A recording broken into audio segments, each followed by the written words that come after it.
ಬಿಬಿಎಂಪಿಗೆ ಜಿಬಿಎ ಅಂತ ಹೆಸರು ಚೇಂಜ್ ಆದರೂ ರಾಜಧಾನಿ ರಸ್ತೆಗಳ ದುಸ್ಥಿತಿ ಮಾತ್ರ ಬದಲಾಗಿಲ್ಲ. ನಗರದ ಹಲವು ರಸ್ತೆಗಳು ಗುಂಡಿಗಳಿಂದ ಆವೃತವಾಗಿದ್ದು ಸವಾರರು ಪರದಾಡ್ತಿದ್ದಾರೆ.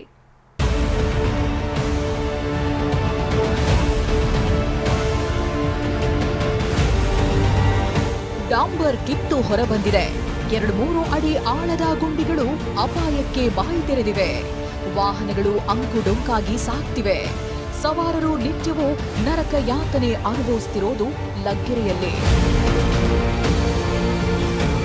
ಬಿಬಿಎಂಪಿ ಹೆಸರು ಬದಲಾಗಿ ಗ್ರೇಟರ್ ಬೆಂಗಳೂರು ಪ್ರಾಧಿಕಾರ ಬಂದರೂ ಸಹ ಅದರ ಹಳೆ ಚಾಲಿ ಮಾತ್ರ ಇನ್ನೂ ನಿಂತಿಲ್ಲ. ಸದ್ಯ ದೃಶ್ಯಾವಳಿಗಳಲ್ಲೂ ಸಹ ನೀವು ನೋಡ್ತಾ ಇರ್ಬೋದು. ಈಗಾಗಲೇ ರಾಜ್ಕುಮಾರ್ ರಸ್ತೆ, ಅದರಲ್ಲೂ ರಾಜ್ಕುಮಾರ್ ರಸ್ತೆಯಿಂದ ಹಿಡಿದು TVS ರಸ್ತೆಯವರೆಗೂ ಇದೇ ರೀತಿಯಾಗಿ ಗುಂಡಿಗಳು ತುಂಬಿರುವಂಥದ್ದು. ಇಲ್ಲಿ ಒಂದು ಕಡೆ ಜಿಬಿ ಅಧಿಕಾರಿಗಳು ಮಾತ್ರ ಇದರ ಬಗ್ಗೆ ಗಮನವನ್ನೇ ಹರಿಸಿದ್ದಾರೆ. ಗುಂಡಿಗಳ ರಾಜಧಾನಿಯಾಗಿರೋ ಬೆಂಗಳೂರಿನಲ್ಲಿ ಹೊಂಡಗಳ ಹಾವಳಿ ಮಿತಿ ಮೀರ್ತಿದೆ. ಡಾಕ್ಟರ್ ರಾಜ್ಕುಮಾರ್ ಸಮಾಧಿ ರಸ್ತೆಯಿಂದ ಹಿಡಿದು TVS ಕ್ರಾಸ್ವರೆಗಿನ ಬರೋಬ್ಬರಿ 4 ಕಿಲೋಮೀಟರ್ ಉದ್ದಕ್ಕೂ ರಸ್ತೆ ಸಂಪೂರ್ಣ ಹದಗೆಟ್ಟಿದೆ. ಹೆಜ್ಜೆ ಹೆಜ್ಜೆಗೂ ಯಮಸ್ವರೂಪಿ ಗುಂಡಿಗಳು ಸವಾರರನ್ನ ಕಾಡ್ತಿವೆ. ನಾನಿಲ್ಲಿ ESI ಹಾಸ್ಪಿಟಲ್ ಪೀಣ್ಯದಲ್ಲಿ ಕೆಲಸ ಮಾಡ್ತೀನಿ. ನಾನು ಡೈಲಿ ಜಯನಗರಿಂದ ಬರೋದು. ಇದೊಂದು ಸ್ಟ್ರೆಚ್ ರೋಡು ತುಂಬ ಅಂದರೆ ತುಂಬಾ ಹಾಳಾಗಿದೆ. ನಾನು ಆಲ್ಮೋಸ್ಟ್ 1 ಇಯರ್ ಆಯಿತು. It's just horrible. ಬರ್ತಾ ಬರ್ತಾ ಬರ್ತಾ ಹಾಳಾಗ್ತಾನೆ ಹೋಗ್ತಾ ಇದೆ.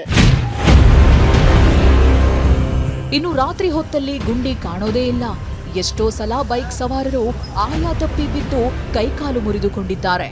GBA ಅಧಿಕಾರಿಗಳು ಇನ್ನೂ ಎಚ್ಚೆತ್ತುಕೊಂಡಿಲ್ಲ ಅಂತ ಸವಾರರು ಕೆಂಡಕಾರಿದ್ರು. ಬೆಂಗಳೂರು ನೋಡೋಕೆ ಏನು ಸೂಪರ್ ಆಗಿದೆ ಸರ್. ಏನಂತೇಳಿ ಎಲ್ಲ ನೋಡಿದ್ರೆ ಹಳ್ಳ ಕೊಳ್ಳ ಎಲ್ಲ ದಿಂಡೆಗಳು ಬಿದ್ದಾವೆ.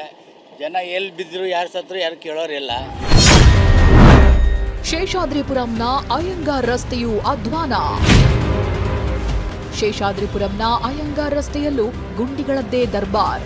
ರಸ್ತೆಯಲ್ಲಿ ಎಲ್ಲ ನೋಡಿದ್ರೂ ಬರೀ ಗುಂಡಿಗಳೇ ರಾರಾಜಿಸ್ತಿವೆ. ದಿನಕ್ಕೊಬ್ರು ಇಲ್ಲಿ ಬಿದ್ದು ಕೈಕಾಲು ಮುರಿದುಕೊಳ್ಳುತ್ತಿದ್ದಾರೆ. ಕಿದೋಗ್ತಾ ಇರುತ್ತೆ, ಸುಮ್ಮನೆ ಪ್ಯಾಚ್ ಆಗ್ತಾರೆ ಅಷ್ಟೇ. ಸ್ಟೂಡೆಂಟ್ಸ್ಗಳೆಲ್ಲ ಓಡಾಡ್ತಿರ್ತಾರೆ, ವಯಸ್ಸಾದವ್ರು ಓಡಾಡ್ತಿರ್ತಾರೆ. ಯಾರು ಏನು ಕ್ಯಾರೆ ಅನ್ನಲ್ಲ. ಸುಮ್ಮನೆ ಟ್ಯಾಕ್ಸ್ ಕಟ್ತೀವಿ, ಬ್ರ್ಯಾಂಡ್ ಬೆಂಗಳೂರು ಅಂತಾರೆ. ಯಾವ ಬ್ರ್ಯಾಂಡ್ ಬೆಂಗಳೂರು ಅಂತ ಮಾತ್ರ ಗೊತ್ತಾಗ್ತಾ ಇಲ್ಲ. ತೋರಿಸಿದ್ರು ಒಂದ್ಸಲ ಯಾವ ಬ್ರ್ಯಾಂಡ್ ಬೆಂಗಳೂರು ಅಂತ ಹೇಳ್ತಾರೆ. ಯಾರಾದ್ರೂ ಬಿದ್ದು ಪ್ರಾಣ ಕಳ್ಕೊಂಡ ಮೇಲೆ ಎಚ್ಚೆತ್ತುಕೊಳ್ಳುವ ಮುನ್ನ GBA ಅಧಿಕಾರಿಗಳು ಇನ್ನಾದರೂ ನಿದ್ದೆಯಿಂದ ಏಳಬೇಕಿದೆ. ಅರುಣ್ ಕುಮಾರ್, TV9 ಬೆಂಗಳೂರು.